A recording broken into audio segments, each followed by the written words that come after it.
Jamal strolled along the sidewalk, the late afternoon sun painting long shadows across the ground, his hand gripped tightly on Rocky's leash, the German shepherd walking beside him with steady, confident steps. Jamal's backpack, a constant companion, rested heavily against his back. Inside, he carried his essentials, a few books, some notebooks, and his school-issued laptop, an item his dad constantly reminded him to safeguard. "That laptop cost too much for you to go losing it," his father always said, his tone firm. Jamal would roll his eyes, but he understood. That laptop wasn't just a device, it was a lifeline for his studies. The street was quiet, eerily so. No cars passed by, no neighbors stood outside chatting. The only sounds were the rustle of leaves swaying in the breeze, and the soft clicking of Rocky's claws against the pavement. "What's up, boy?"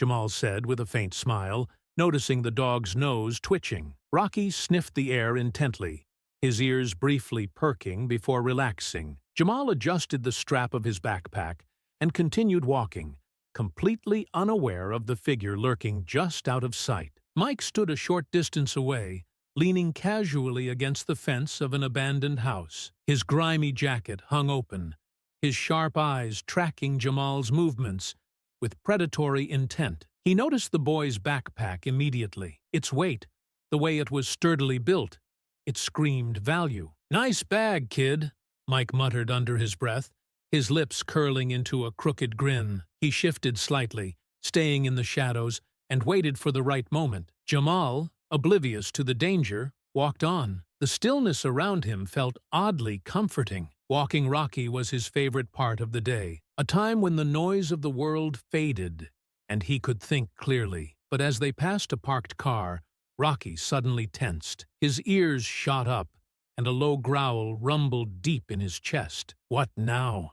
Jamal muttered, stopping to glance at his dog. "You're acting weird today." Rocky's eyes were fixed on something behind them. Jamal followed his gaze, turning quickly, his heart skipping a beat, but there was nothing there, just the empty street, bathed in golden light. "Ain't nobody there," Jamal murmured, pulling Rocky's leash gently. The dog hesitated but eventually began to move, though the prickling sensation on the back of Jamal's neck didn't go away. Mike had already started moving, slipping silently along the sidewalk and cutting across the grass to avoid being seen. His grin widened as he stayed out of sight, crouching behind trees and parked cars. He wasn't in a hurry. The street was deserted, and no one was around to interfere. Jamal turned onto a narrower street, lined with tall oak trees that cast long, intertwining shadows over the road. This part of the neighborhood always felt quieter, more secluded. Rocky seemed to relax slightly, his tail wagging faintly, but Jamal couldn't shake the growing unease in his chest. He glanced over his shoulder again,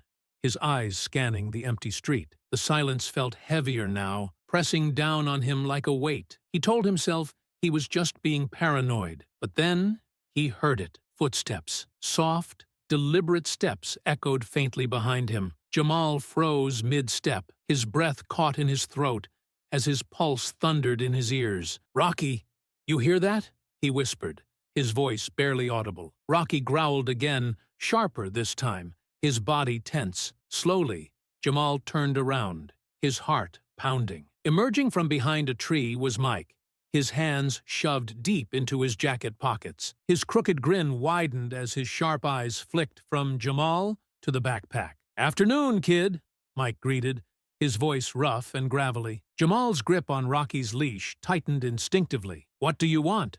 he asked, trying to sound calm despite the rising panic in his chest. Mike raised his hands slightly, a fake gesture of harmlessness. "Relax, just out for a stroll. Same as you," he said smoothly, his tone too casual to be trusted. Rocky growled louder, stepping protectively in front of Jamal, his sharp eyes locked on the stranger. "Nice dog," Mike commented, his grin twitching wider. "Bet he's got a lot of energy." Jamal took a cautious step back, his stomach twisting with unease. "We don't want any trouble," he said firmly, though his voice wavered slightly. Mike chuckled dryly, a humorless sound. "Trouble? Nah.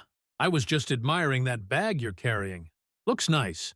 Must have something real important in it. Jamal's heart raced as his fingers tightened on the strap of his backpack. "It's mine," he said, his voice steady but his palms sweating. Mike's smile faded, his expression hardening into something more dangerous. He stepped closer, his tone dropping. "Don't make this hard on yourself, kid." Rocky's growl deepened into a low snarl, his teeth bared as his body coiled like a spring, ready to strike. Jamal's hands trembled slightly as he tightened his grip on the leash. "Just leave us alone," he said, forcing the words through gritted teeth. Mike ignored the warning, his eyes locked on the backpack like a vulture sizing up its prey. "Come on, kid," he said, his voice low and threatening. "Make it easy. Hand over the bag, and I'll be on my way." Jamal shook his head, his heart pounding in his chest. "No," he said firmly. Mike's grin twisted into a sneer, his frustration beginning to show. The air between them grew thick with tension, Rocky's snarls filling the silence. For the first time, Jamal realized just how serious this was. Mike wasn't going to back down easily, and neither was Rocky. The man's expression hardened, his crooked grin twisting into a sneer as his voice dropped to a harsh growl. "I said, give me the bag." Jamal didn't budge, his hand tightening around Rocky's leash. The dog let out another menacing growl, low and sharp, his body coiled and ready. Mike stood firm in the middle of the sidewalk, his demeanor dripping with smug confidence, as if he was enjoying the tension far too much. "Listen, kid," he began, his voice smooth but mocking. "I'm not trying to start anything. Just curious about that nice backpack of yours. What's in it? A laptop? Bet it's worth something."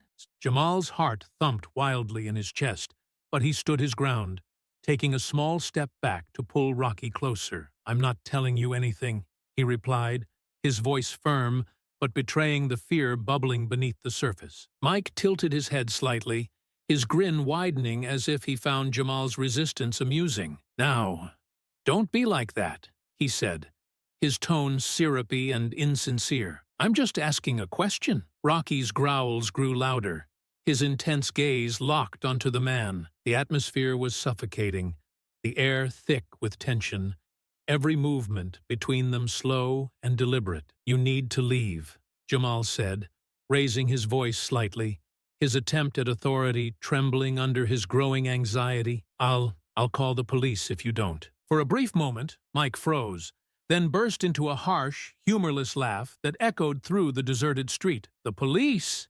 he mocked, his tone dripping with disdain. "Go ahead. Call 'em.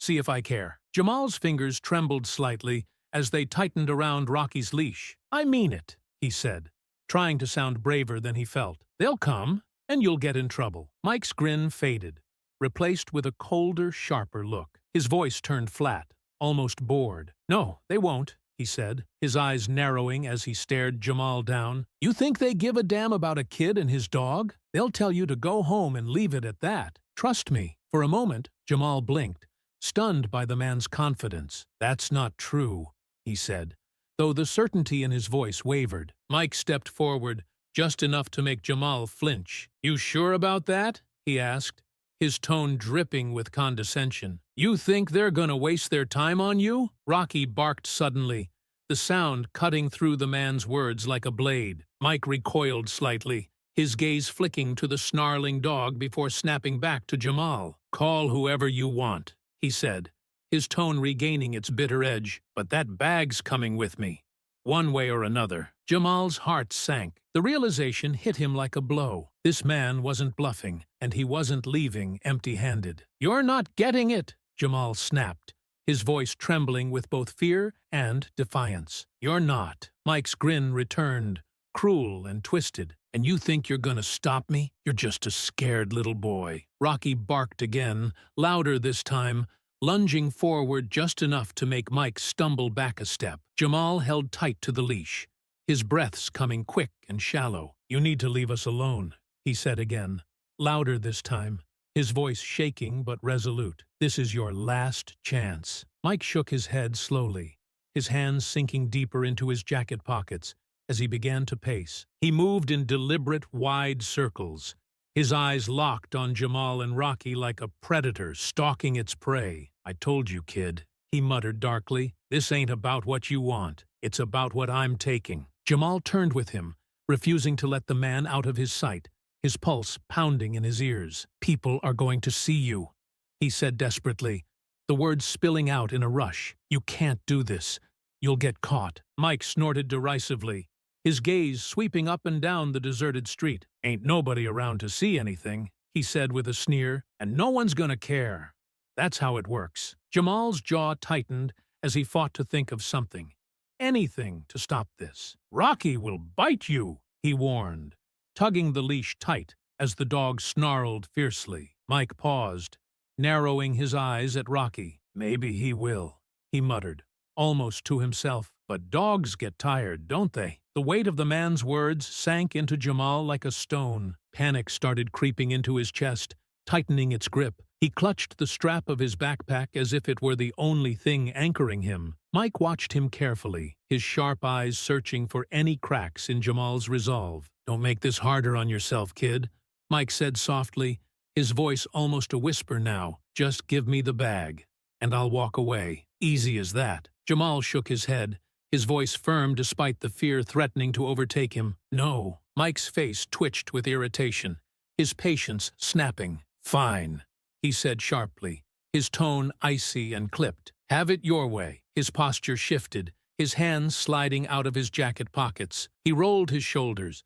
his movements deliberate and threatening, as if preparing for a fight. The crooked grin was gone now, replaced with a cold, focused stare. Rocky tensed beside Jamal, his growls deep and unrelenting, a storm ready to break. The moment stretched endlessly, heavy with silence except for the dog's snarls and Jamal's unsteady breathing. Mike's eyes flicked to the backpack one final time before, without warning, he lunged. Jamal stumbled back, yanking the bag out of reach as he shouted, "Rocky!" The dog exploded into action.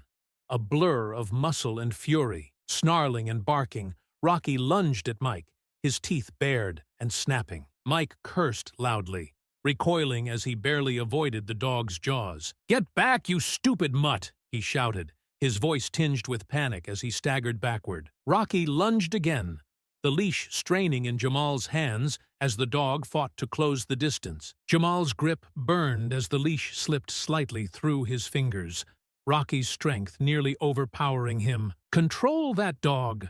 Mike roared, his voice cracking as he tried to sidestep the relentless attacks. "You need to leave us alone!" Jamal shouted, his voice trembling but laced with determination. Mike's face twisted with rage. "You're gonna regret this, kid," he spat, though the fear creeping into his voice was unmistakable. Rocky lunged again, his teeth flashing in a blur of aggression. The sudden ferocity of the dog sent Mike scrambling backward, his confidence collapsing into panic. In the chaos, Jamal's grip on the leash slipped. "Rocky, no!"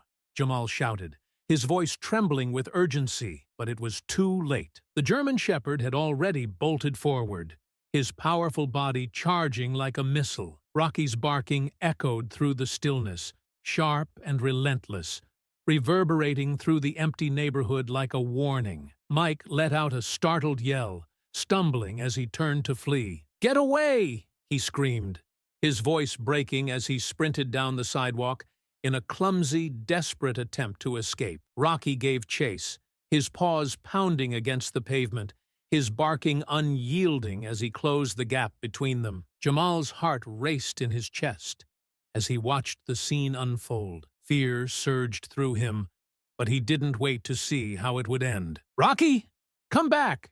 he yelled, panic sharpening his voice. But the dog was undeterred, focused entirely on the fleeing man. Jamal turned on his heel and began running in the opposite direction, his sneakers slapping against the pavement as his backpack bounced heavily on his shoulders. The familiar surroundings blurred around him. Fences, mailboxes, trees, all became indistinct as adrenaline fueled his flight. "Rocky!" Jamal called over his shoulder, his voice cracking with desperation. His chest burned with exertion, his breath coming in short, uneven gasps. The sound of Rocky's barking began to fade, growing more distant with each passing second. A knot of dread twisted in Jamal's stomach. What if something happened to Rocky? What if Mike hurt him? The possibilities swirled in his mind, each worse than the last. At the end of the block, Jamal rounded a corner and skidded to a stop. He bent over, gasping for air, his hands on his knees as he tried to steady himself. The world spun slightly, his legs trembling from the effort of running. After a moment, he stood upright, his eyes darting back to the street he'd just fled. The silence was deafening. No barking, no shouting, just an eerie stillness. His heart sank as the fear of what he might find crept closer. Then, breaking the silence, came the sound of paws pounding against the ground. Rocky rounded the corner, his tongue hanging out as he sprinted back toward Jamal. Relief flooded through Jamal as he saw the dog unharmed. "Rocky!" he called, dropping to his knees as the German shepherd skidded to a stop in front of him. Rocky panted heavily, his tail wagging wildly, his eyes bright with energy. Jamal wrapped his arms around the dog's neck, burying his face in the thick fur. "You're okay," he murmured, his voice shaking. "You scared me, boy." Rocky barked softly in response, his body warm and solid against Jamal's trembling frame. After a moment, Jamal pulled back, his hands running over Rocky's body to check for injuries. "I thought," he started, but couldn't finish the sentence, shaking his head as tears stung his eyes. Rocky licked his face once, a reassuring gesture, before sitting upright, his ears alert as he scanned the street. Jamal stood, his legs still shaky. He glanced back toward the empty road where Mike had disappeared. There was no sign of the man now. No movement, no sound. The backpack on his shoulders still felt heavy, a reminder of what was at stake. He exhaled shakily and patted Rocky's head. "Come on, let's go," he said softly. With Rocky at his side, they started moving quickly down the sidewalk, Jamal's eyes darting behind them every few steps to ensure Mike wasn't returning. The neighborhood, once familiar and comforting, now felt unnervingly quiet. The stillness pressed in on Jamal, each shadow stretching ominously across their path. His pulse remained rapid, his free hand resting lightly on Rocky's back, as if seeking reassurance. "We're going to be okay," he muttered, more to himself than to Rocky. The dog barked once, low and steady, as though in agreement. But Jamal's gut told him otherwise. This wasn't over. Somewhere, Mike was still out there, and Jamal knew the man wouldn't give up so easily. A few blocks away, Jamal and Rocky slowed to a walk, their pace no longer frantic, but cautious. Jamal's chest heaved with exertion, his breath shallow as the adrenaline slowly ebbed. "We're okay now, right, boy?" he said, his voice shaking. Rocky glanced up at him, but a soft growl rumbled in the dog's throat. The sound sent chills down Jamal's spine. Rocky was still on edge, his body tense and alert. Jamal turned to look over his shoulder again, his eyes scanning the empty street. Nothing moved, and no sound reached his ears. He exhaled, though the tension in his chest didn't ease. "We're fine," he whispered, more for his own benefit than for Rocky's. But just as the words left his mouth, Rocky's body stiffened, his ears pinning forward, his growl deepening. "Rocky?" Jamal asked, his voice barely audible. A cold wave of dread washed over him, the hairs on the back of his neck standing on end. Then, slicing through the eerie silence, came a voice, low, sharp, and venomous. "You really thought you could get away, kid?" Jamal spun around, his heart leaping into his throat. Mike stepped out from between two houses,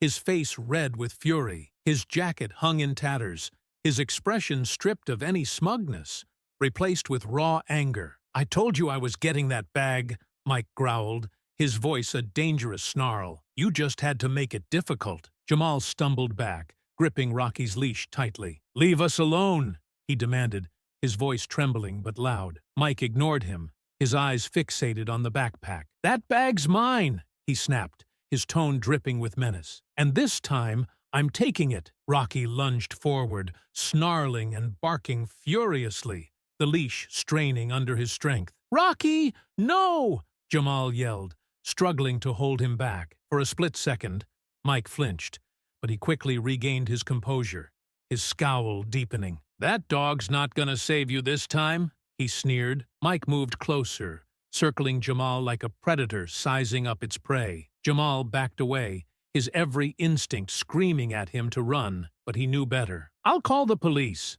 Jamal shouted, desperation cracking his voice. Mike barked a harsh laugh, his eyes narrowing. "Go ahead, call 'em," he spat. "By the time they get here, I'll be long gone, and you'll be crying without your laptop." Jamal's heart raced, his grip on the leash tightening as Rocky barked louder, teeth bared, ready to strike. Rocky lunged again, his teeth flashing with raw determination. The dog's ferocity was enough to send Mike stumbling back, but the man's grip on the backpack remained firm. With a sharp tug, Mike yanked the bag so hard that Jamal nearly lost his balance. "I said it's mine," Mike snarled through clenched teeth, his face inches from Jamal's. His strength was overwhelming, and the backpack slipped further from Jamal's grasp. "Rocky!" Jamal screamed as the leash slipped from his trembling hands. The German Shepherd leaped, jaws snapping onto the torn sleeve of Mike's jacket. A low, guttural growl rumbled through Rocky as he thrashed violently, pulling at the fabric. Mike cursed loudly, his voice rising in panic. "Get off me, you stupid mutt!" he shouted, shaking his arm in a frantic attempt to dislodge the dog. Seeing his chance, Jamal lunged for the bag, his fingers catching the strap. He pulled desperately, but Mike shoved him hard. Jamal hit the pavement with a painful thud, the rough surface scraping his palms and knees. For a moment, the world seemed to pause. Rocky's snarls filled the air, echoing off the empty houses, while Jamal struggled to process what was happening. With a guttural grunt, Mike swung his arm hard, managing to knock Rocky loose. The dog stumbled back with a yelp, giving Mike just enough time to stagger free. Straightening up, Mike clutched the backpack tightly against his chest, his breaths ragged and shallow. Despite the chaos, a cold, triumphant grin spread across his face. "I told you," he hissed, stepping backward. "This is mine." Rocky barked furiously, his body coiling to spring again. But Mike didn't wait. He turned and bolted down the street, the tattered remains of his jacket flapping behind him. Jamal scrambled to his feet, his scraped hands stinging as panic surged through him. "Rocky, stop!" he shouted, his voice trembling.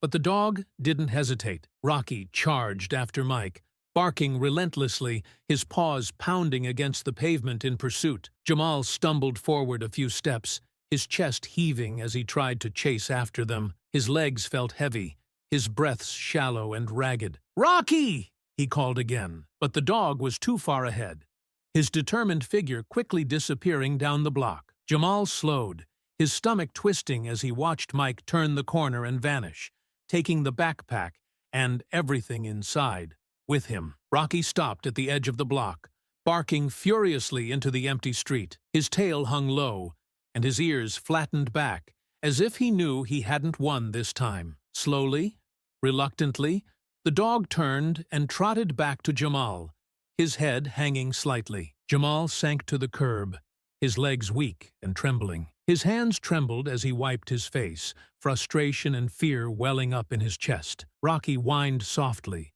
nudging Jamal's arm with his nose, as if apologizing. "I'm sorry, boy," Jamal whispered, his voice hoarse and shaky. He ran his hand over Rocky's back, trying to calm himself, though his body was still trembling with adrenaline. The street felt colder now, emptier, as if everything familiar about the neighborhood had shifted. Jamal stared at the corner where Mike had disappeared, anger bubbling in his chest. His jaw clenched as his resolve hardened. "We're going to get it back," he muttered, his voice low but determined. "I don't care what it takes." Rocky barked softly, his ears perking up as if to agree. Jamal stood, brushing dirt from his scraped knees. With a deep breath, he turned toward the direction Mike had fled.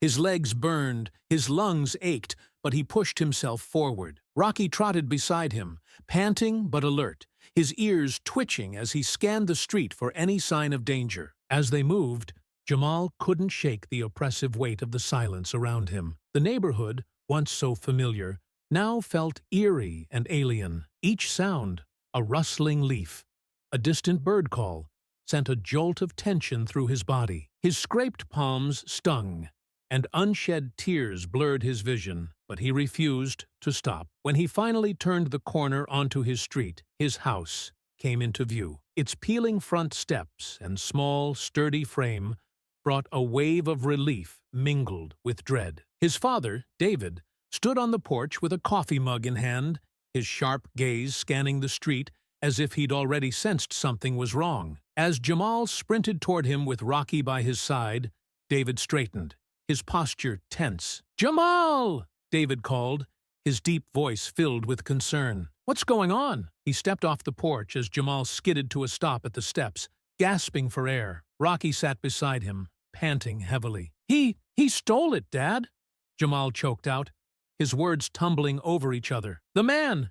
He took my backpack." David's eyes widened, his expression darkening. "What man? What are you talking about?" "A man followed me," Jamal cried, his voice shaking as he held up his scraped hands. "He grabbed my bag. He took my laptop." Rocky let out a low whine, pressing close to Jamal's leg. David's face hardened, the lines of worry deepening around his eyes. He knelt in front of Jamal, his hands gripping his son's shoulders firmly. "Start from the beginning," he said, his voice steady but tense. "Someone stole your backpack?" Jamal nodded rapidly, fighting to catch his breath. "He came out of nowhere and started following me," he explained, his words spilling out in a rush. "I told him to leave us alone, but he wouldn't. Rocky tried to stop him.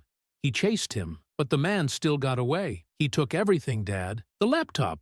All my stuff." David's jaw tightened, his eyes flicking to Rocky, who sat alert, his ears twitching. "And this guy, he didn't hurt you, did he?" Jamal shook his head, his voice still trembling. "No, not me. Just the bag. But he said nobody would care. He said the police wouldn't help me." David's expression darkened further, his frustration and anger visible as his grip on Jamal's shoulders tightened slightly. He glanced down the street, his jaw clenched. "Nobody's going to care," he repeated, his voice low and dangerous. "We'll see about that." David stood up slowly, his expression darkening like storm clouds on the horizon. "He said that, huh?" he murmured, his tone heavy with restrained anger. Jamal nodded, his fists clenched tightly at his sides. "He didn't even care about Rocky," Jamal said, his voice tinged with frustration. "He just kept coming until he got the bag." David's gaze shifted down the street, his eyes narrowing as though he could still see the thief lingering somewhere in the distance. For a long moment, he didn't speak. Then he turned back to Jamal, his voice low and resolute. "This isn't over. You hear me?" Jamal blinked up at his father, surprised. "What?" David's jaw tightened, his voice firm and unwavering. "We're not letting that man get away with this. We're calling the police. I don't care what he said. Someone like that doesn't just walk away." Jamal hesitated, doubt creeping into his mind. "But he said they wouldn't help," he mumbled, his voice wavering. David crouched down, his gaze locking with Jamal's, serious and steady. "I don't care what he said," David replied, his tone cutting through Jamal's uncertainty. "You don't let a thief decide what happens next. You stand up for yourself. Do you understand me?" For a moment, Jamal simply stared at his father, the words sinking in. Then he nodded slowly, determination flickering in his expression. David looked at Rocky, who sat alert and ready, as if he already knew what was coming. "Rocky did his part," David said. "Now it's our turn." Jamal wiped his face with the back of his hand, the anger in his chest settling into something colder, sharper, more focused. "Okay," he said quietly. David stood, pulling his phone from his pocket. He gestured toward the house. "Let's get you cleaned up.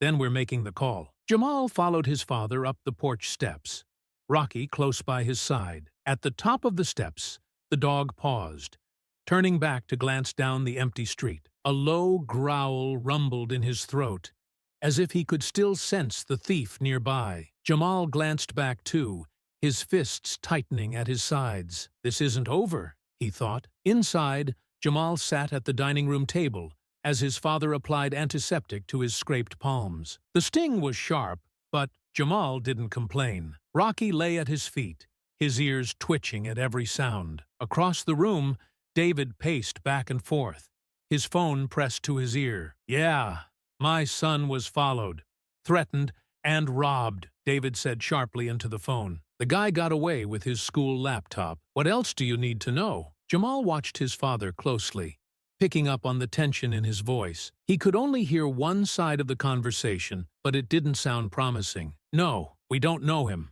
David continued, his jaw tight. He's white, mid-30s, scruffy, wearing a torn jacket. Now my son had to let his dog go to stop him, and even that wasn't enough. Jamal bit his lip, his stomach twisting. He knew where this was going even before David's voice rose. "You're telling me this isn't serious?" David demanded, his tone incredulous. "You've got a man stalking a kid and stealing from him, and you're saying you'll send someone when you get a chance?" David stopped pacing, his free hand curling into a fist. "That's not good enough. Send someone now." There was a pause. Jamal couldn't hear the dispatcher's response, but whatever they said wasn't what David wanted to hear. David exhaled sharply, his frustration evident. "No, we're not letting this go," he said firmly before hanging up. He ran a hand over his face, trying to compose himself. Jamal sat up straighter, his chest tightening. "What did they say?" he asked hesitantly. David's expression was grim. "They're sending someone to take a report. That's all." Jamal frowned, disappointment and frustration bubbling up. "So they're not going to do anything?" David shook his head. His voice clipped. "We'll see, but don't hold your breath." 15 minutes later, a squad car pulled up outside. Jamal watched from the window as a single officer stepped out. The man was tall, middle-aged, with a bored expression and sunglasses perched on his head. He walked toward the porch at a leisurely pace, as if he had all the time in the world. David opened the door before the officer could knock. "You're here about my son?" "Yeah," the officer replied flatly, pulling out a small notebook. "Got a call about a stolen backpack and a dog incident." David's jaw tightened. "Not just a backpack. A man followed my son, threatened him, and stole his school laptop. He was chased off by my son's dog. Do you see the difference?" The officer shrugged slightly, flipping open his notebook. "All right, let's hear what happened. Start from the beginning." David turned to Jamal and gestured for him to speak. "Tell him," David said gently. Jamal stepped forward, his voice small at first as he recounted everything. The way Mike had followed him, taunted him, dismissed the police, and eventually stolen his bag after a struggle. He described Mike as best he could.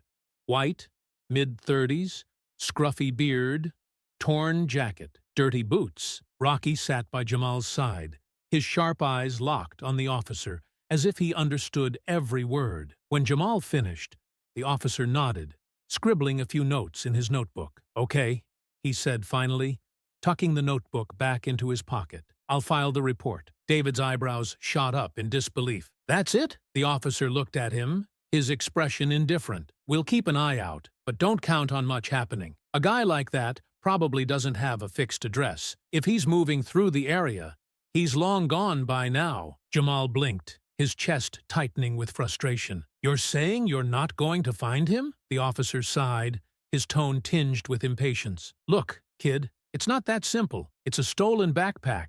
Nobody got seriously hurt, right?" He gestured toward Rocky with a faint smile. "Your dog did good. If the guy comes back or you see him again, give us a call." David stepped forward, his voice low and tight with barely controlled anger. "That's all you've got? He followed my son, threatened him, and robbed him, and you're calling it a stolen backpack?" The officer raised a hand, as if to placate him. "I get you're upset, but this—" The officer's expression remained unchanged as he delivered the final blow of indifference. "This kind of thing happens," he said flatly. "We'll file the report, but honestly, I wouldn't expect much. Sorry, but that's just how it is." David's face was unreadable, a mask of restrained anger as he stepped back and opened the door wider. "Thanks for stopping by, officer," he said, his tone cold and clipped. The officer paused, as if considering saying more, but ultimately gave a curt nod and walked back to his car. Jamal watched through the window as the squad car pulled away, leaving the street quiet and empty once more. A tight knot of frustration and helplessness formed in his stomach. "So they're really not going to help," he said softly, more to himself than to his father. David didn't answer right away. He stood by the window, staring out at the empty street for a long moment. When he finally turned back to Jamal, his expression was calm, but his eyes burned with a fierce determination. "Fine," he said, his voice steady but low. "If they won't do anything, we will." Jamal's heart raced as he looked up at his father. "How?" he asked, his voice a mix of apprehension and hope. David rested a hand on Rocky's head. The dog looked up at him, ears alert and tail wagging slightly, as if he understood the gravity of the moment. "We're going to find this guy ourselves," David said firmly. "He messed with the wrong family." Rocky barked softly, his body tensing with readiness, and Jamal felt a new sense of resolve rising in his chest. He nodded, wiping his hands on his jeans. "Let's do it then." David gave him a small, approving nod. "Get ready, son. We're going to track him down." As the sun dipped lower,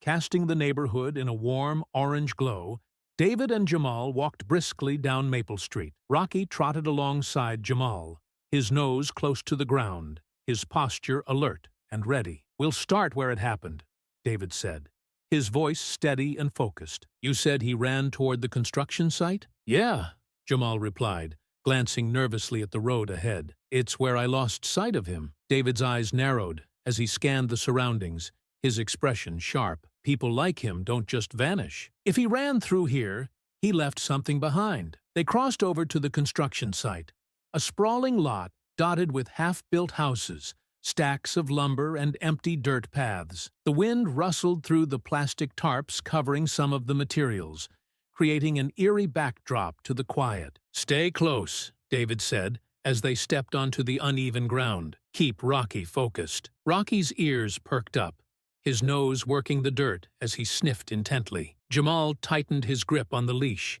his heart still pounding from earlier. "You think he's still here?" he asked, his voice low. David shook his head. "No, guys like him don't stick to one spot. This isn't his home. He's just passing through. If we're lucky, we'll find a clue about where he's headed." They moved cautiously, weaving between piles of wood and scattered tools. Suddenly, Rocky barked sharply, his body lunging forward on the leash. Jamal jumped, his pulse spiking. "What is it, boy?" David muttered, his voice taut with focus. Rocky pulled them toward the side of a partially built house, where deep tire tracks cut through the dirt and led out of the site. Nearby, a crumpled soda can and a cigarette butt lay pressed into the mud. David crouched to examine the scene, his jaw tightening as he studied the marks. "These tracks are fresh," he said, pointing to the deep grooves in the dirt. "They weren't here yesterday." He gestured toward the scattered boot prints leading to and from the road. "Look at these," he added. "Clear boot marks. He was here, probably cutting through. But look at the tire tracks." David stood, his gaze tracing the path of the tracks. "He's not on foot. Someone picked him up, or he's got a car parked nearby." Jamal swallowed hard, trying to piece the clues together. "So, he's not just hiding here?" David shook his head. "No, he's smart enough to keep moving. He used this spot to lay low after he ran. But he's not some drifter. He's local.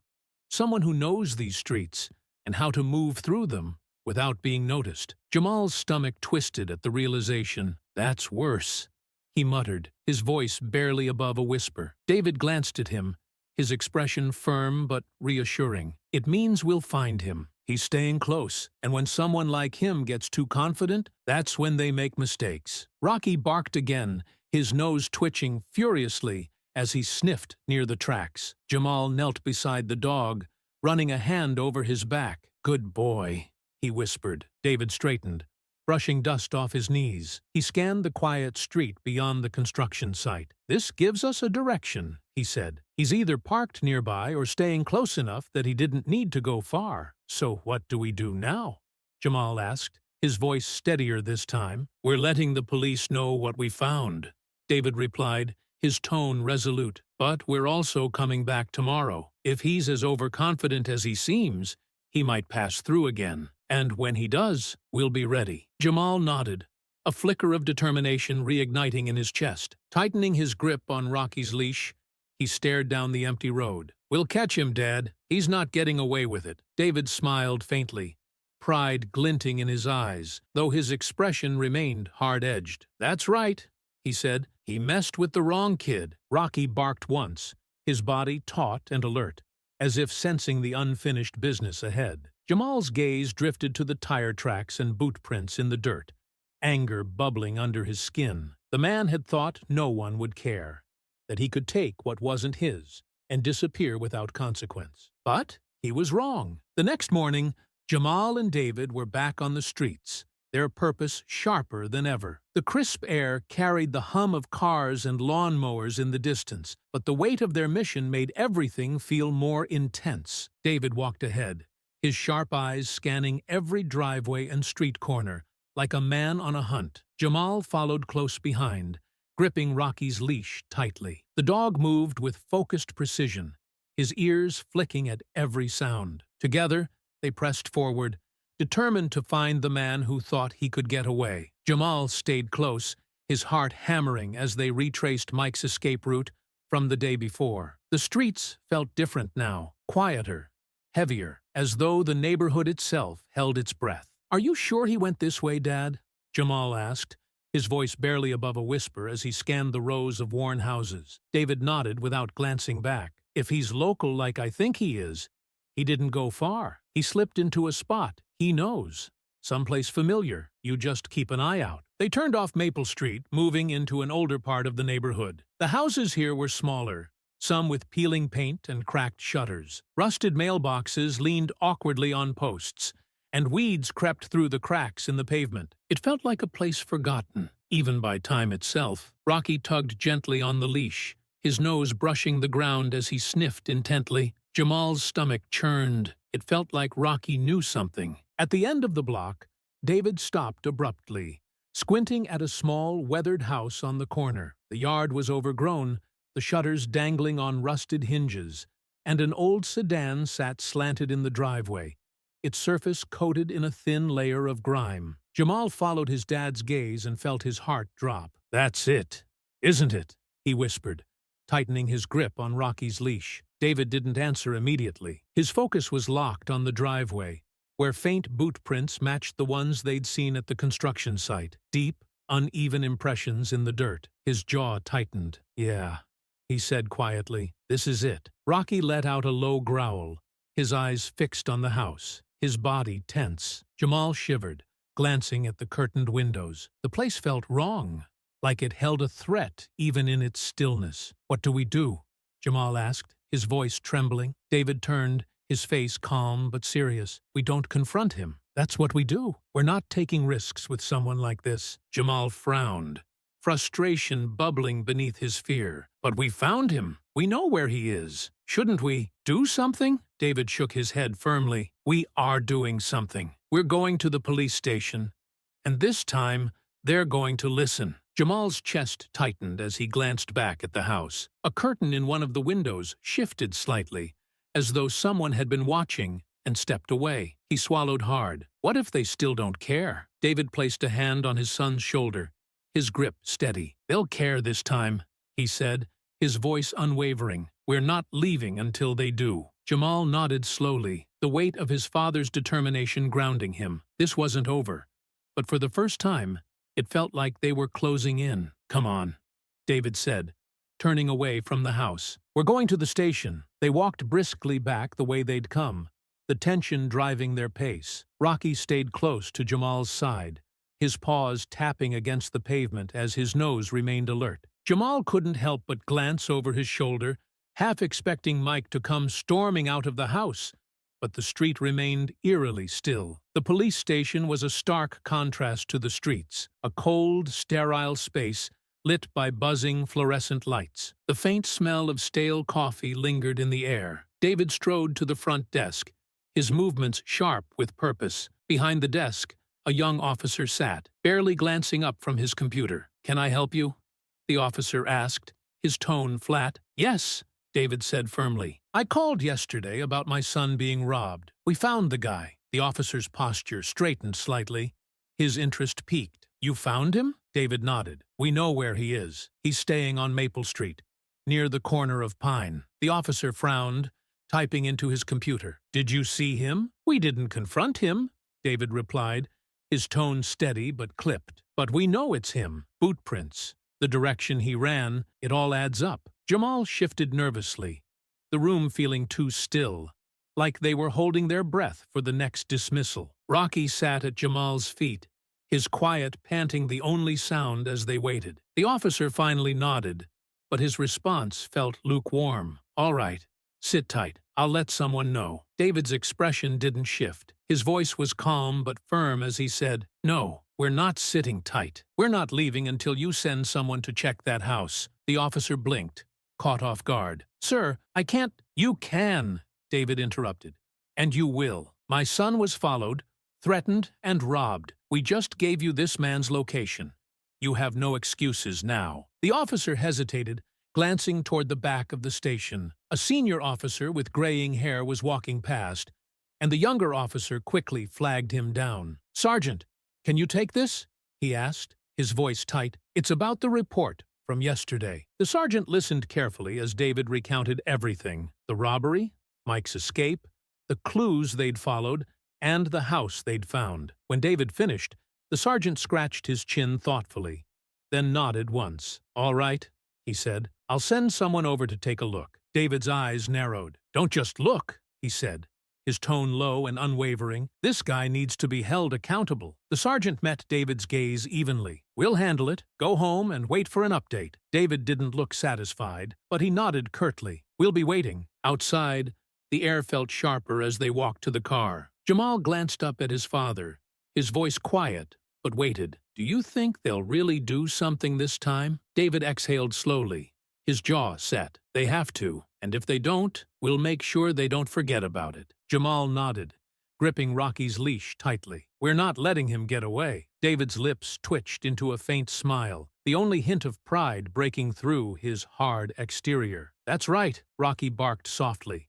his tail wagging once as they climbed into the car. The drive home was quiet, the gravity of the day settling over them. As they pulled into the driveway, Jamal looked out the window, his determination burning brighter than his fear. This wasn't over, not until justice was served. Thick tension hung in the air as Jamal sat in the passenger seat, staring out the window. The houses blurred past, bathed in the soft orange glow of the evening. David's hands gripped the steering wheel tightly, his knuckles pale against the dark leather. His face was set in hard concentration, the quiet between them heavier than the hum of the car engine. "We did what we needed to do," David said finally, his voice low but firm. "It's in their hands now." Jamal nodded slowly, though a gnawing doubt twisted in his chest. "What if they don't find him?"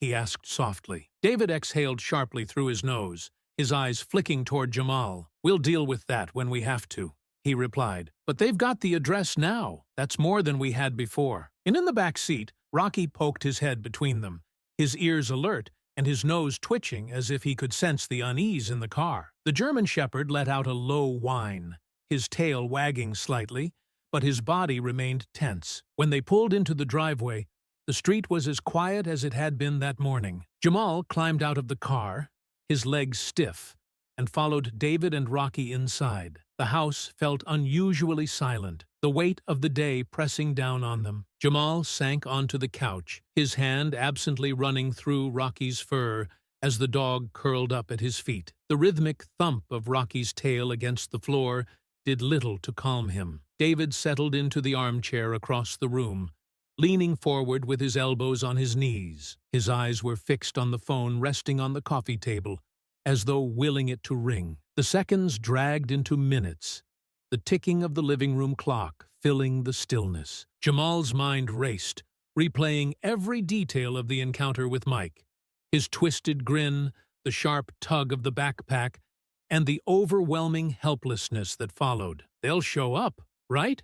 he asked finally, breaking the silence. His voice was shaky, his doubt clear. David's gaze didn't move from the phone. "They said they'd check it out," he answered evenly. "If they find him, they'll call." Jamal frowned, his frustration bubbling to the surface. "But what if he's not there?" David's jaw tightened. His voice remained steady, though there was a hard edge to it. "Then we keep pushing, but let's not go there yet." Jamal tried to let the words reassure him, but Mike's mocking voice echoed in his memory. "They won't care." A sharp knock at the front door shattered the quiet, making both of them jump. Rocky was on his feet in an instant, his deep barks reverberating through the house. Jamal's pulse spiked as he stood quickly, his heart pounding in his chest. David was already on his feet, striding toward the door. He paused for a brief moment, glancing back at Jamal. "Stay here," he said firmly. Jamal hovered near the couch as David opened the door. A tall, stocky police officer stood on the porch, his uniform crisp and a notebook in hand. His face was neutral, giving away nothing. "Mr. Turner?" the officer asked, his voice steady but distant. "Yeah," David replied, his tone clipped. "What's the update?" The officer flipped his notebook shut with a sigh. "We checked the address you gave us." David's shoulders squared. "And?" he prompted, his voice sharp. The officer's expression didn't change. "No one was home." Jamal's stomach dropped, his fists clenching tightly at his sides. Rocky let out a low growl, as though echoing Jamal's frustration. "No one was—" David started, cutting himself off as his voice grew harsher. "That's it? That's all you've got?" The officer shifted slightly, tucking his notebook under his arm. "We did a sweep of the property. The car in the driveway was cold. Hadn't been driven recently. No sign of anyone there." Jamal stepped closer, his voice rising with disbelief. "But he was there. You saw the house, the boot prints.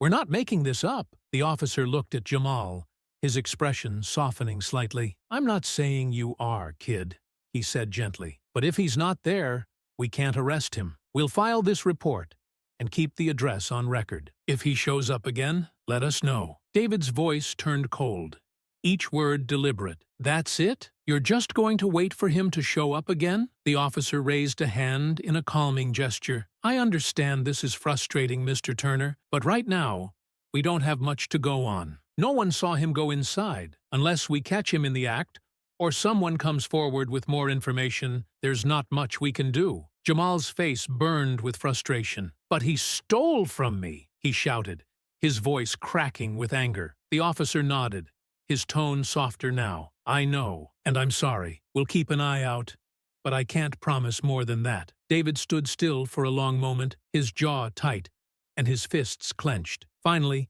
he nodded stiffly. "Fine, thanks for coming by." The officer gave a quick nod before turning and walking back to his car. The sound of the engine starting felt deafening in the stillness left behind. David shut the door firmly, the force of it echoing through the house. His shoulders were tense as he turned back to Jamal. "So that's it?" Jamal muttered, his voice bitter. "They're just done?" David ran a hand over his face, his voice low but resolute. "No, we're not done." Jamal looked up, meeting his father's eyes. "What do we do now?" David exhaled slowly, his gaze dropping to Rocky, who paced restlessly by the door. "We keep watching," he said firmly. "He'll come back. People like him always think they're untouchable. And when he does—" Jamal nodded, his frustration sharpening into determination. "We'll be ready." Rocky barked softly, sitting beside Jamal with his eyes locked on the door, as if waiting for the next move. The week crawled by, each day heavy with unanswered questions and a simmering tension that never eased. Jamal couldn't shake the feeling that Mike was still out there, lurking just beyond reach, smug and unbothered. David remained calm on the surface, but Jamal knew his dad was watching the neighborhood as closely as he was. "People like him think no one's paying attention," David had said one evening, "but they always slip up." Tea? That Saturday afternoon was warm, the sun shining brightly as Jamal walked Rocky down the sidewalk beside his dad. The streets were alive with the sounds of distant lawnmowers and birds chirping. It should have felt normal, but the weight of their mission lingered, making every sound sharper, every shadow heavier. The fog of tension cracked as Rocky froze in place, the leash pulling taut in Jamal's grip. The dog's entire body stiffened, ears pricked high, and his nose twitched with frantic intensity. Jamal felt the shift immediately. A current of tension electrified the air, sending a chill down his spine. "Rocky!" Jamal whispered, his voice shaky. But before he could say more, the dog growled low and deep, a sound primal and chilling. Then Rocky bolted. "Rocky!" Jamal screamed as the leash was ripped from his hand, the dog launching forward like a streak of lightning. His furious barking echoed down the street, sharp and relentless, as he tore across the pavement and around a corner. "Stay with him!" David barked, his voice commanding as he broke into a run. Jamal didn't hesitate. He sprinted after Rocky, his legs burning as his sneakers slapped against the pavement. His lungs felt like they might burst, but all he could focus on was the sound of Rocky's barking. a relentless beacon of pursuit. As Jamal rounded the corner, his heart leapt into his throat. There he was, Mike. The man was running at full speed, clutching Jamal's backpack against his chest like a lifeline. His tattered jacket flapped wildly as he glanced over his shoulder in panic, his face pale with fear. Rocky was closing in fast, his growls thunderous as he gained ground. "Rocky!" Jamal shouted, his voice breaking as he pushed his legs harder.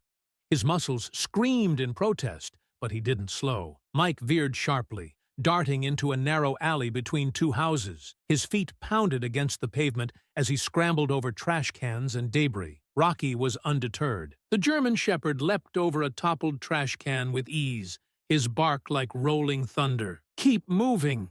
David's voice rang out from behind, urgent and steady, but Jamal didn't dare look back. He pumped his arms harder, turning into the alley just in time to see Mike shove another trash can into Rocky's path. The metal clanged loudly as it hit the ground, but Rocky barely faltered, vaulting over the obstacle with a single, fluid motion. Mike stumbled, his panic growing as his movements became clumsier. "Get off me, you stupid dog!" he yelled, his voice high and cracking with fear. Jamal rounded the corner, his lungs heaving as he pushed himself to keep up. Mike darted through a gap in a rusted chain-link fence, his desperation clear. Rocky shot through the opening without hesitation, his barking unyielding as it echoed into the next street. "Rocky!" Jamal screamed, skidding to a stop at the fence. David caught up, his breath heavy, but his focus sharp. "Where'd they go?" Jamal gasped, his eyes darting frantically. "They're close," David said, his jaw clenched. "Rocky won't let him get far." A bark rang out, louder and more urgent, cutting through the tension like a blade. David grabbed Jamal's shoulder firmly. "Come on," he said, his voice resolute. They slipped through the gap in the fence, emerging into an overgrown lot. The uneven ground was littered with weeds and broken concrete, but Jamal barely noticed. His ears strained for the next bark, his heart pounding as he ran alongside his father. And then, abruptly, Rocky's barking stopped. Jamal froze, his chest heaving as dread coiled in his stomach. "Rocky," he whispered, his voice barely audible. David placed a steadying hand on Jamal's shoulder. "We're close," he said, his voice low but firm. "Keep moving." They broke into a jog, weaving through the debris. The silence felt suffocating, each step stretching endlessly. Then Jamal saw it. Rocky's figure, low and still, muscles taut and poised, like a spring ready to snap. David slowed, holding a hand out to Jamal. "Stay behind me," he said quietly. Jamal nodded, his grip tightening on the straps of his empty backpack as he followed his father step by step. The scene unfolded in front of them like a photograph coming into focus. Rocky stood like a sentinel, his teeth bared, his growl vibrating through the air with palpable menace. Just a few feet away, Mike was sprawled on the ground, his back pressed against a rusted metal dumpster. His face was a mask of panic as he threw up a trembling hand in defense. "Get him away!" Mike shouted, his voice frantic. "Call him off, man!" David stepped forward, his presence commanding as he stared down at the cowering man. "You're pinned," he said calmly, his tone carrying the weight of inevitability. Rocky didn't move. His body remained low, his focus unbroken, the tension in his frame like a taut wire. Mike's eyes darted wildly between Rocky and David, his fear growing by the second. "Call him back," Mike yelled, his voice cracking. "I didn't do nothing." "You didn't do nothing?" David repeated coldly, his gaze piercing as he took another step closer. "You've been running long enough. We know what you did." Mike's hands shot up, his tone switching to a pitiful plea. "I didn't mean to. Look, it's just a bag. You don't gotta make a scene over it." Jamal stepped out from behind his father then, his voice clear and steady, despite the fire burning in his chest. "It wasn't just a bag," he said, his words cutting through the air. "You stole my school laptop. You followed me. You threatened me. And now you're caught." Rocky barked sharply, the sound so loud and sudden that Mike flinched hard, nearly falling over himself. "Get him back!" Mike yelled, his voice breaking. "I'll give it back, all right?" David shook his head slowly, his expression unforgiving. "You're done running," he said, his tone ice-cold. "And you're going to face the consequences." Jamal stepped closer, Rocky growling low and steady beside him. For the first time, Jamal felt the weight of fear shift, not on him, but on the man who thought no one would care. The air felt electric as David's hand hovered over his pocket, his voice cutting through Mike's desperate pleas. "Too late for that," David said coldly, pulling out his phone. Holding it up for emphasis, he added, "I'm calling the police. This ends now." Mike's eyes widened, panic overtaking his features as he shook his head violently. "Wait! Wait! You don't need to do that, man. I'll leave. I'll disappear. You'll never see me again." His voice cracked with desperation, but David didn't flinch, already dialing. "You had your chances," David replied sharply, his voice steady as a rock. Jamal watched as Mike's face fell, his bravado melting into despair. Cornered, pinned both by Rocky's unrelenting presence and David's unwavering resolve, Mike seemed smaller now, a trapped man with nowhere left to run. "Yeah, I've got him," David said into the phone, his tone measured and firm. "The guy who robbed my son. He's pinned in the lot off Maple and Pine. Send someone now." Rocky growled deeply, his sharp eyes locked on Mike, as the man shifted slightly against the rusted dumpster. The growl alone was enough to keep Mike from trying anything. Jamal felt a flicker of satisfaction watching the man who had once mocked him reduced to this, scared, cornered, and powerless. "You're done running," David said sharply, hanging up the phone with a finality that left no room for argument. Mike's eyes darted between them, a glimmer of defiance flaring as he tried to muster some courage. "You think they're gonna care? You think they'll actually listen to you?" he sneered, though his voice wavered. "They will this time," David shot back without hesitation, stepping closer. "Because we're not letting it drop." Jamal crouched beside Rocky, resting a calming hand on the dog's back. "Good boy," he whispered, pride swelling in his chest as Rocky wagged his tail once in response, though he never broke his focus on Mike. The faint wail of sirens began to build in the distance, growing louder with every passing second. Mike's face turned pale, his bravado crumbling into raw fear. "Man, come on," he begged, his voice cracking. "It's just a stupid bag. You don't have to ruin my life over this." Jamal met Mike's frantic gaze with calm, steady conviction. "You did that yourself," he said simply. Mike opened his mouth to argue, but the flashing red and blue lights of the approaching police cars silenced him. He slumped against the dumpster, defeated, as the sirens wailed louder and the cars pulled up, tires crunching against the gravel. "They're here," David said, stepping back slightly and resting a firm hand on Jamal's shoulder. "It's over." Rocky barked once, sharp and commanding, as if declaring victory. Jamal stood, his fists finally unclenching as he watched the officers step out of their vehicles, moving with purpose. One officer approached cautiously, glancing at Rocky with a hint of admiration. "Nice dog," he muttered, before turning his attention to Mike. "Get up," the officer barked, grabbing Mike by the arm and hauling him to his feet. Mike didn't resist, his fight completely drained. He kept his head low as the officers cuffed his hands behind his back. "You're going to regret this," Mike muttered bitterly, refusing to look at anyone. David let out a quiet snort, his tone dripping with irony. "I doubt it." Jamal stood silently as the officers led Mike to the squad car, his feet dragging against the pavement. The weight of the moment settled over him as the car door slammed shut and the vehicle pulled away. It was over. Jamal crouched beside Rocky, a wide grin breaking across his face. "You did it, boy," he said, scratching behind Rocky's ears. "You're the best." Rocky wagged his tail proudly, his tongue lolling out in a doggy grin. David placed a hand on Jamal's shoulder, his grip firm but warm. "You did good today," he said softly. Jamal looked up at his father, the knot of frustration and fear that had gripped him for the past week finally loosening. "We did it, Dad," he said, his voice steady. David nodded. "Yeah, we did." With Rocky trotting happily beside them, the three turned toward home. The sun was dipping lower on the horizon, casting the neighborhood in a golden glow. Everything felt different now, quieter, safer, as if they had reclaimed something that had been stolen along with the backpack. Jamal glanced down at Rocky and smiled. "Come on, boy.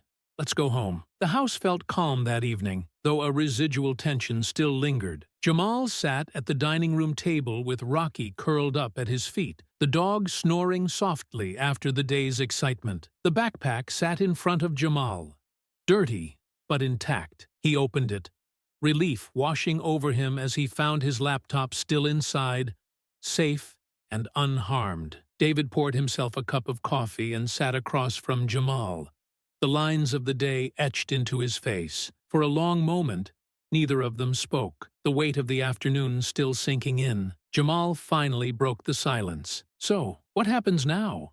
he asked, his voice quiet but steady. David leaned back in his chair, his fingers wrapped around the coffee mug. "Now! The police have him. He's not getting away this time." "But that's not enough, right?" Jamal pressed, his gaze dropping to the backpack. His fingers traced the torn strap, his mind lingering on Mike's mocking words. "What if they just let him go?" He said the cops wouldn't care.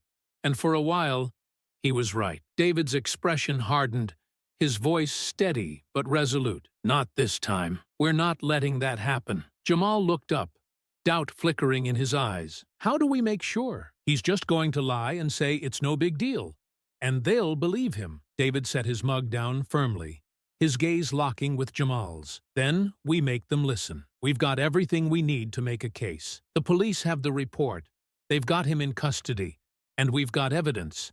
How he followed you, threatened you, and stole from you. That's enough to make sure he faces real consequences." Jamal frowned slightly, uncertainty still gnawing at him. "But do you really think they'll charge him?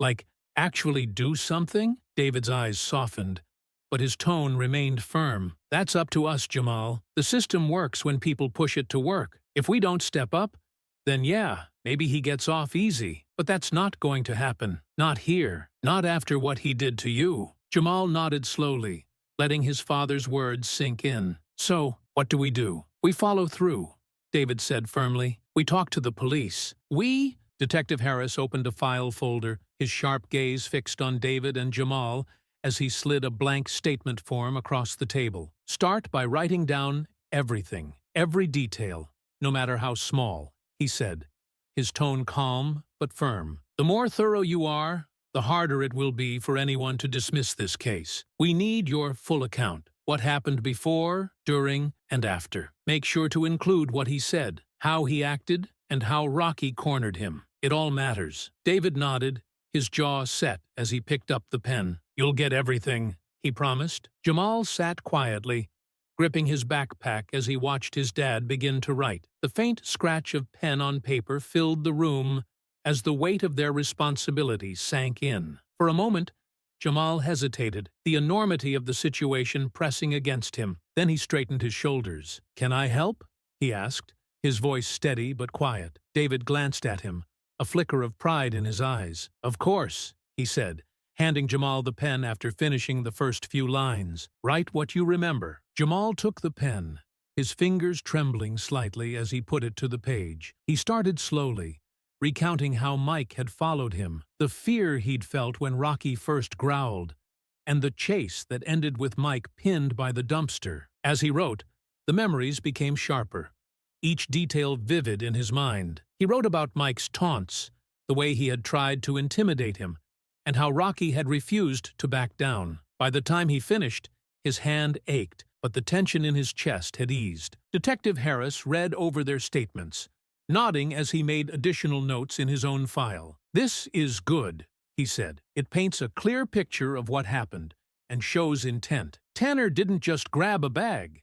He stalked, threatened, and used fear to try and get away with it. That's important." Jamal watched the detective intently. "Do you think they'll actually charge him this time?" he asked, his voice steady, but tinged with lingering doubt. Harris looked at him, his gaze direct. "I do. With what you've given us, and the arrest, this is solid. And with his record, it's enough to push for a stronger case. We'll make sure the prosecutor gets everything." David leaned forward slightly, his tone firm. "We're not letting this slide. Whatever you need to keep this moving, we'll do it." Harris nodded appreciatively. It's rare to see people follow through like this. It makes a difference. If Tanner thought no one cared, he was wrong. Jamal glanced at his dad, the weight of the moment sinking in. We're doing the right thing, right? He asked softly. David rested a hand on Jamal's shoulder, his grip steady. Absolutely. He tried to scare you into silence. We're showing him, and anyone like him, that it won't work. Detective Harris smiled faintly. Your dad's right, and for what it's worth, your dog?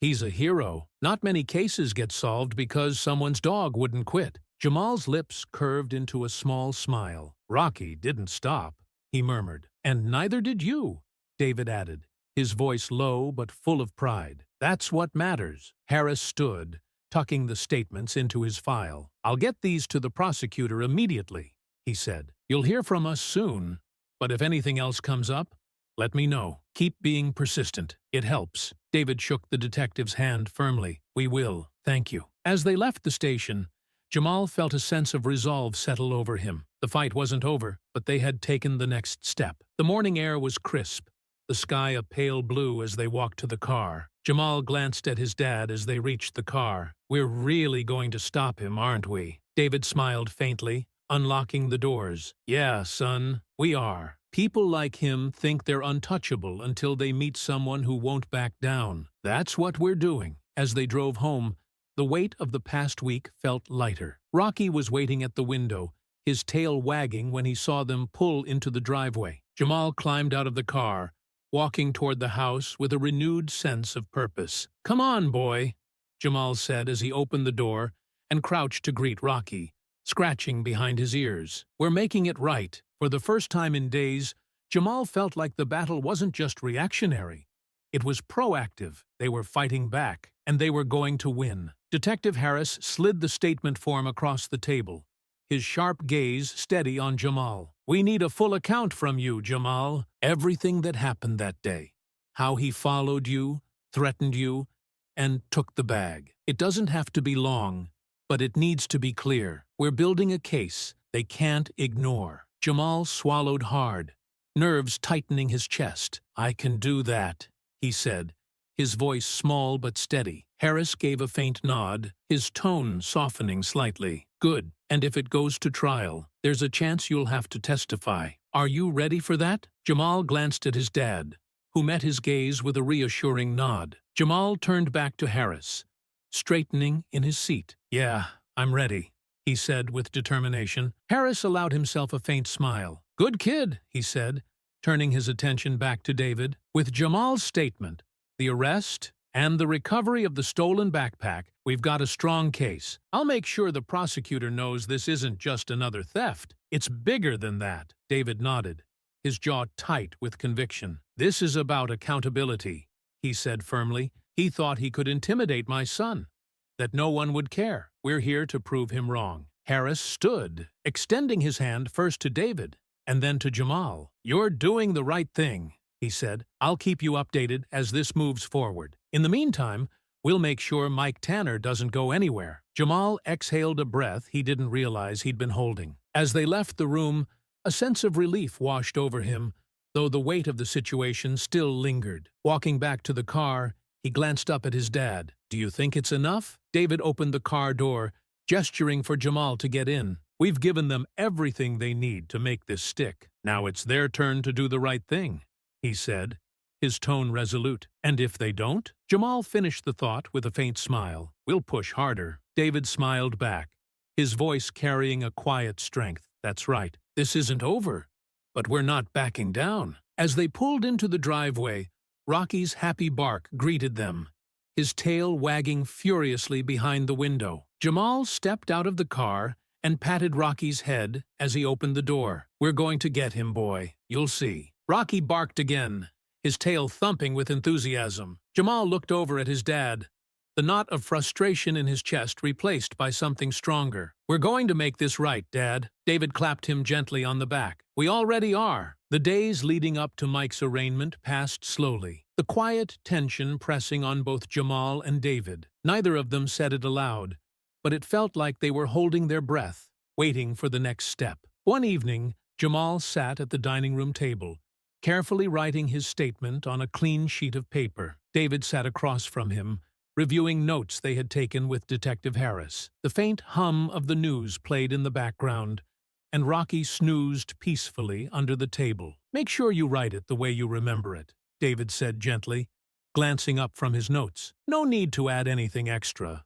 Just be honest and clear." Jamal nodded, pausing to reread his words. "Yeah, I'm trying to get it all down. How he followed me, what he said, everything." David leaned back in his chair, his eyes narrowing slightly in thought. "The prosecutor's going to use this to show that Mike wasn't just stealing. It was intimidation, threats. He targeted you on purpose." Jamal frowned, tapping his pencil against the paper. "Do you think it's enough?" David met his son's gaze, his tone steady and certain. "It's more than enough. Your statement, the backpack, the fact that he ran when we caught him, it all paints a picture. Mike thought no one would care. That was his mistake." Jamal sighed, resting his chin in his hand. "It still feels weird, though. Like it's not real. I can't believe I'm writing this about me." David nodded slowly, his voice softening. "It's because you've never had to fight like this before, Jamal. But that's the thing. You're doing it. You're standing up for yourself, for what's right. It's not easy, but it matters." Jamal glanced down at Rocky, who stirred slightly at the sound of David's voice, then looked back at his dad. "And if we have to go to court?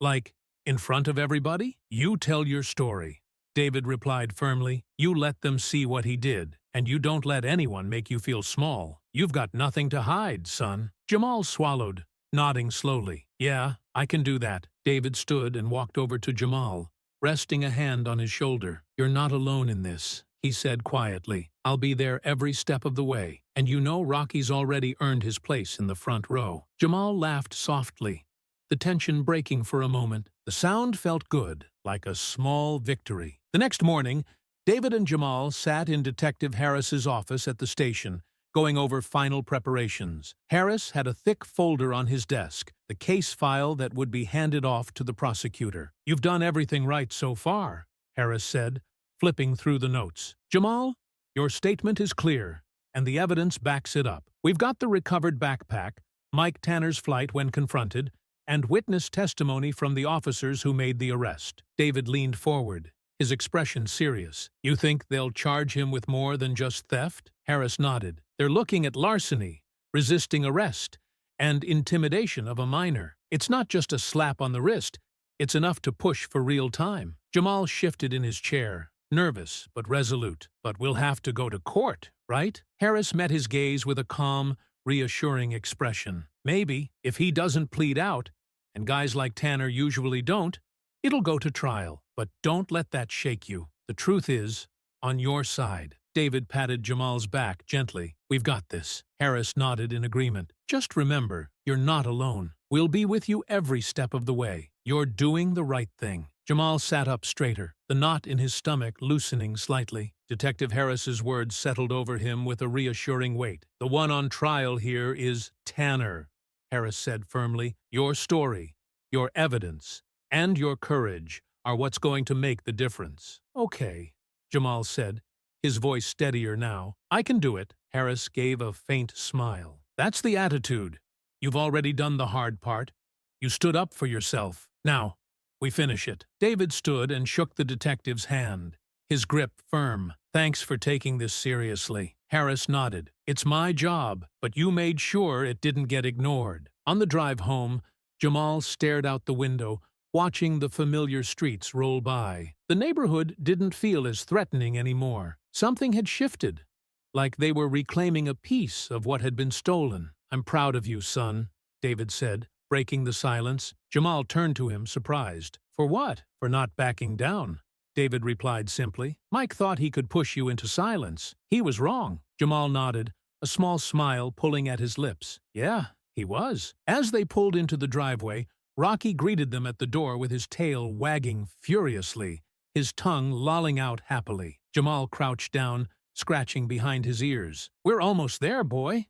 We're going to finish this," Rocky barked softly, his tail thumping against the floor as if he understood. David stood behind them, arms crossed, a satisfied expression on his face. "One step at a time, Jamal, but we're getting there." The day of Mike Tanner's arraignment arrived faster than Jamal had expected. The courthouse loomed large and gray under a pale morning sky. Jamal stood beside David at the base of the steps, clutching the straps of his backpack tightly. Despite the cool air, sweat pricked the back of his neck. "You're good, son," David said quietly, resting a reassuring hand on Jamal's shoulder. "We're here together." Jamal nodded, taking a deep breath. He glanced up at the building, solid and unshakable. Today was just the start, but it felt like the most important step yet. Inside, the courthouse was colder than expected, the harsh lighting and stone floors amplifying the unease. Murmurs echoed off the high ceilings as people bustled past,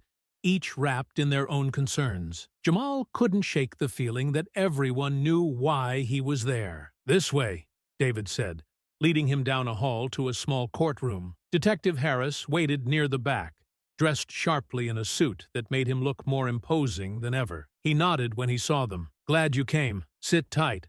This won't take long." Jamal and David sat on one of the hard wooden benches, the creak of the seat beneath them loud in the otherwise quiet room. Jamal's eyes roamed nervously around the courtroom. Though small, it felt intimidating. At the front, the judge sat tall behind the bench, her face serious as she reviewed paperwork. The door to the side opened suddenly, and Jamal's breath caught. Mike Tanner shuffled into the room, his hands cuffed in front of him. He wore the same ragged jacket, but the smugness was gone. He looked smaller, disheveled, and tired, his usual control stripped away. Jamal's jaw tightened as Mike's eyes flicked toward him briefly before darting away. His pulse quickened, but then Rocky's steady growl echoed in his memory, calming him. The bailiff's voice rang out, booming through the room. "Case number 3487N, State versus Michael Tanner, charged with larceny, resisting arrest,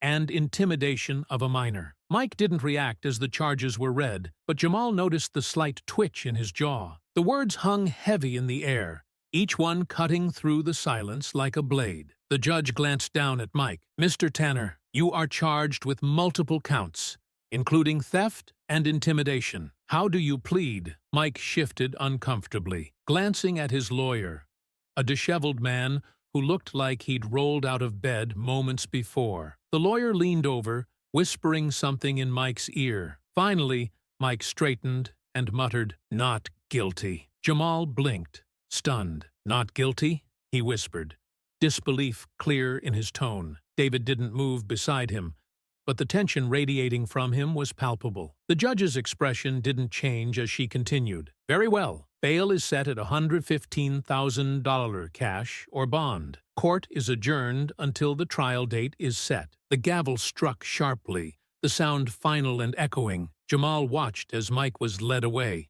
His shoulders slumped. For a moment, their eyes met. Mike's gaze was hard, angry, but Jamal didn't flinch. Instead, a realization settled over him. He's scared. Outside the courtroom, Jamal and David stood near the courthouse steps, speaking with Detective Harris. "He pleaded not guilty," Jamal said, his voice edged with disbelief. "How? He knows what he did." Harris sighed, his tone measured. "Guys like Tanner always start that way. Pleading guilty means taking the fall, so they hold out as long as they can. Don't let it bother you. It doesn't change the evidence. If anything, it means he'll have to face it all in court." David crossed his arms, his voice firm. "So, what happens now?" "Now," Harris replied, "we prepare for trial. The prosecutor will make the case, and Jamal, you'll likely get a call to testify. That's where you tell your story, and the evidence will speak for itself." Jamal nodded,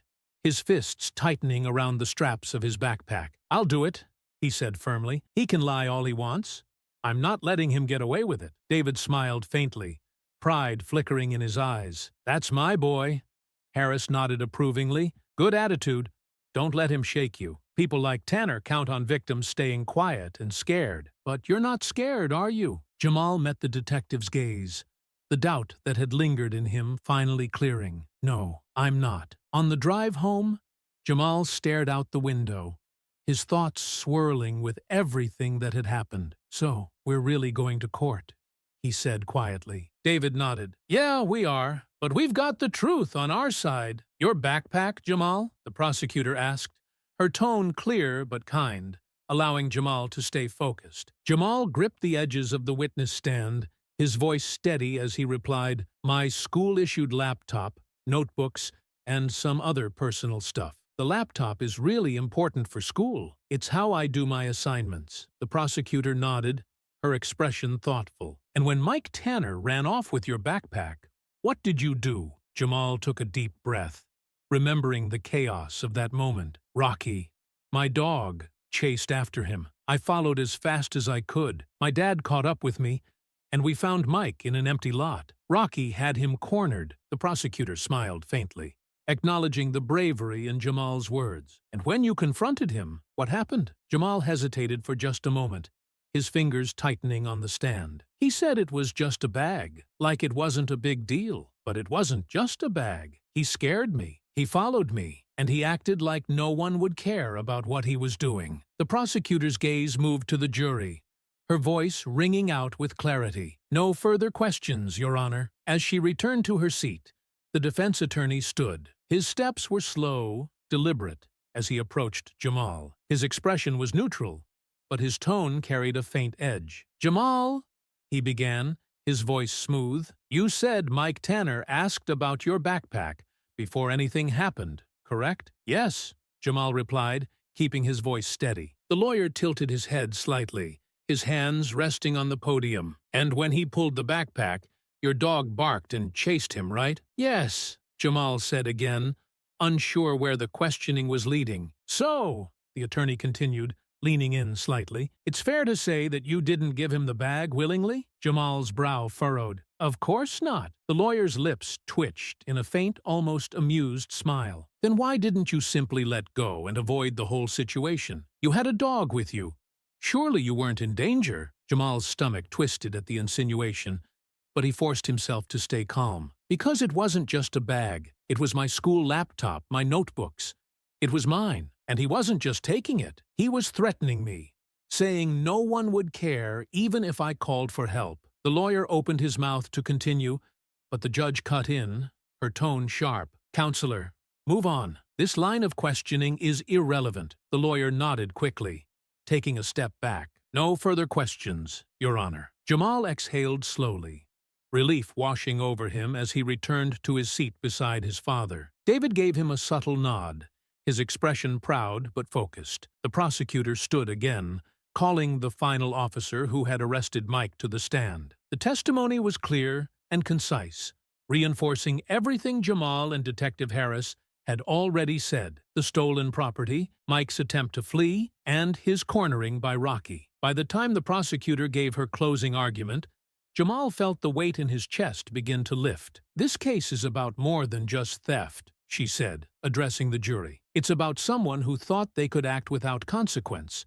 targeting a child because they believed no one would care. But Jamal Turner's courage, his family's persistence, and the undeniable evidence prove otherwise. Mike Tanner's actions were deliberate, threatening, and illegal. Justice demands accountability. As she returned to her seat, Jamal caught a glimpse of Mike at the defense table. The man's earlier smugness was gone, replaced by a hollow expression. The judge instructed the jury to deliberate, and the room emptied of its heavy tension. Jamal sat quietly beside his dad, his hands still trembling slightly from the adrenaline. You did great, David said softly, his voice filled with pride. Jamal glanced at him, the knot in his stomach slowly unwinding. Do you think they'll convict him? David's gaze was steady. They have everything they need. Now it's up to the jury. Rocky greeted them at home with his usual enthusiasm, but this time, Jamal felt lighter as he crouched to scratch behind his ears. We're almost there, boy,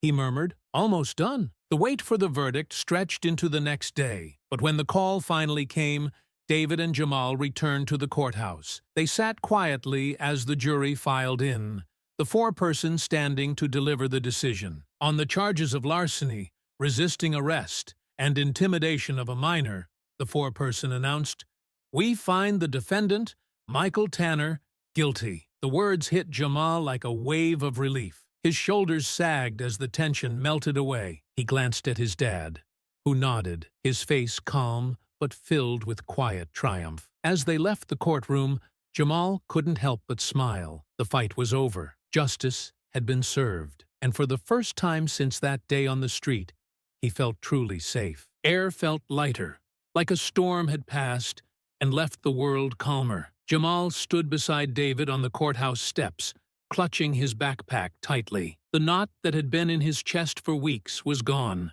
replaced by a sense of pride and closure. David placed a hand on Jamal's shoulder, his voice steady but full of warmth. "You stood your ground, son. You didn't let him win." Jamal looked up at his dad, a small smile spreading across his face. "We made sure he couldn't." Rocky's bark broke the moment as they reached their car. He was wagging his tail furiously from the back seat, his excitement palpable even through the window. Jamal laughed softly, opening the door and scratching behind Rocky's ears. "You were the best partner I could have asked for," he said. "We did it, boy." Rocky barked again, his tail thumping against the seat as if sharing in their triumph. As they drove home, the sun dipped low on the horizon, casting the neighborhood in a warm, golden glow. Jamal stared out the window, watching the familiar streets roll by, but they felt different now, safer, brighter, like a shadow had finally lifted. When they pulled into the driveway, Jamal turned to his dad,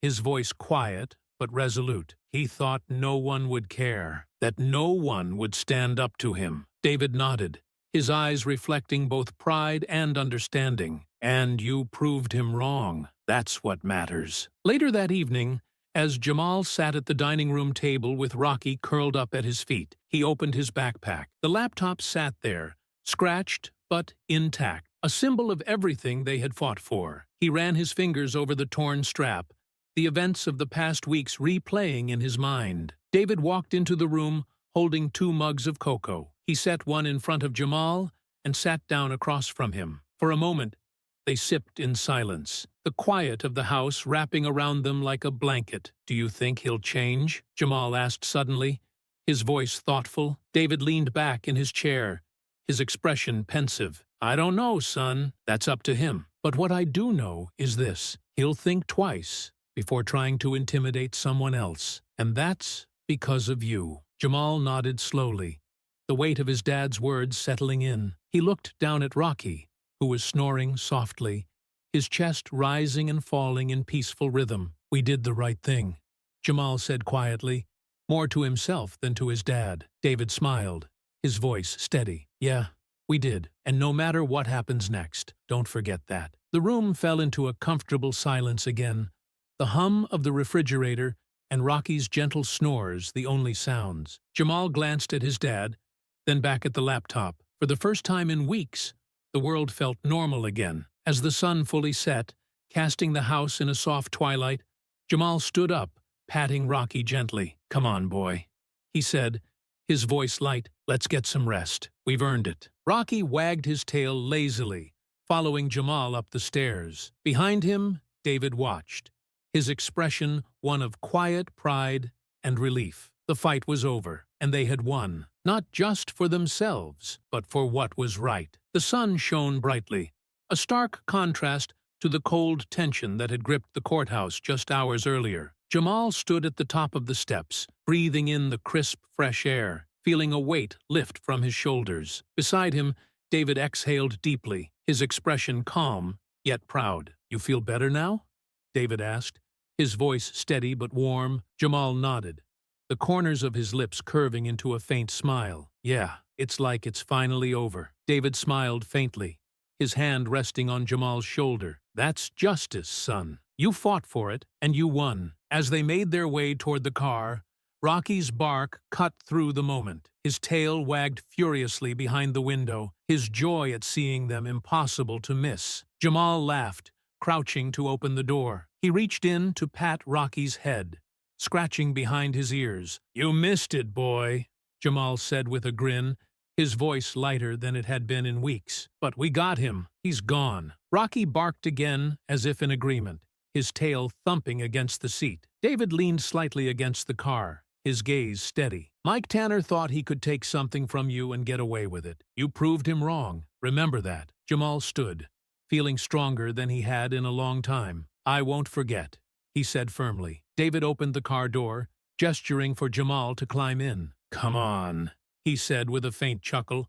"Let's go home." Rocky earned a steak dinner. Jamal laughed as he climbed into the car beside his dog. As they drove away, he looked out at the streets. The same streets that had once felt threatening. Now, they felt like his again. Justice had been served, and for the first time in weeks, everything felt right. The golden light of late afternoon poured through the kitchen window, bathing the room in a warm glow. Jamal stood at the counter, carefully unwrapping a thick, juicy steak. Rocky sat a few feet away on the tiled floor, his ears perked and tail wagging furiously. His eyes were fixed on Jamal's hands, his entire body quivering with anticipation. "You're not fooling anyone, boy," Jamal teased, holding the steak up for a moment. "You know this is yours." Rocky let out a soft bark, his excitement barely contained. Jamal grinned, lowering the steak onto a plate and placing it on the floor. Rocky lunged forward with an eager bark, devouring his reward with loud, satisfied chomps. "There you go, Rocky," Jamal said, crouching to scratch behind the dog's ears. "You're the best." Rocky's tail wagged furiously, his focus entirely on his meal. David leaned against the doorway, watching the scene with a faint smile. "He's earned it," he said. "I've never seen a dog work so hard for justice before." Jamal laughed as he sat beside Rocky, ruffling the dog's fur. "He's a hero," he said with pride. David stepped into the kitchen, clapping Jamal gently on the back. "You know," he began, his tone thoughtful, "you deserve a reward, too. You fought for what was right. That takes guts." Jamal looked up at his dad, a faint smile tugging at his lips. "I couldn't have done it without you," he said softly. He glanced down at Rocky. "Or him." David chuckled, giving Jamal's shoulder a reassuring squeeze. "That's what family's for. And you did good, Jamal. You stood your ground. That matters more than anything." Jamal nodded, feeling a sense of pride and closure settle over him. The sounds of Rocky enjoying his steak filled the room, a backdrop to the quiet conversation. Later that evening, the warm glow of the kitchen gave way to the soft twilight outside. Jamal sat on the back porch.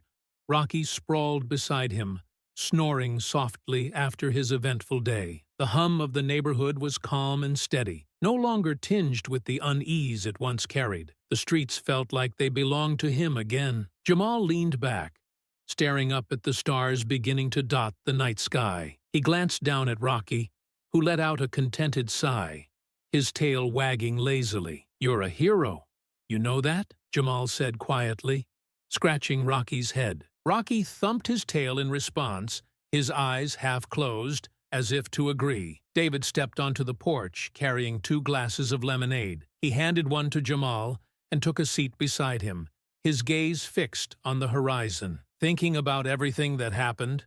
David asked, his voice calm. "A little," Jamal admitted, taking a sip of the cool drink. "It's weird how one thing like that can change everything." David nodded, his expression thoughtful. "Life's like that sometimes, but it's not the bad thing that defines you. It's how you respond to it. And you proved something to yourself, Jamal. That's a lesson you'll carry for the rest of your life." Jamal glanced at his dad, then down at Rocky, whose quiet snores punctuated the stillness. "And I know Rocky's got my back no matter what," Jamal said with a grin. David chuckled, his voice warm. "That dog's got the heart of a lion. I'm pretty sure he'd take on the whole world for you." Jamal smiled, letting the peace of the evening wash over him. For the first time in weeks, he felt completely at ease. "Thanks, Dad," he said softly. David patted his shoulder. "Any time, son." The stars above grew brighter, dotting the darkening sky with faint light. Rocky stretched out beside them,